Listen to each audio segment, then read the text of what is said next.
அங்கேயே இருக்கட்டும். ஸ்டேரிங் ஃபுல்லாக திருப்பிடுங்க. ஃபுல் ஸ்டேரிங்கை திருப்புங்க. இப்போ திருப்புங்க. ஓகே. பிரேக் லைட்டாக ரிலீஸ் பண்ணுங்க. பிரேக் ஆகிட்டிங்க. பஸ் வருது. பஸ் போகட்டும்.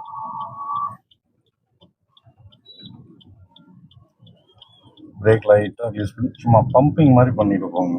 பம்பிங் லைட்டாக, அவ்வளோதான். லைட்டாக மூவ் பண்ணிகிட்டே இருங்க. லைட்டாக மூவ் பண்ணுங்க. அப்போ தான் நல்லா கான்ஃபிடென்ட் வரும். திருப்புங்க.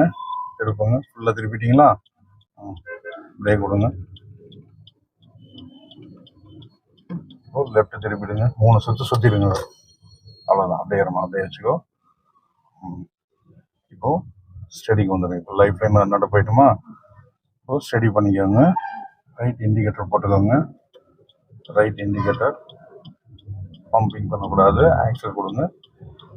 ரைட் போங்க. கியரில் மட்டும் கை வைங்கம்மா. கியரில் முதல்ல கை வைங்க.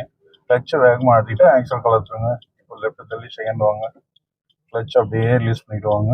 அப்படியே ரைட் போங்க. சைடு மிரர் பார்த்து போங்க. ரைட் போயிடுமா? சென்ட்ரல் லைனை ஃபாலோ பண்ணுங்க.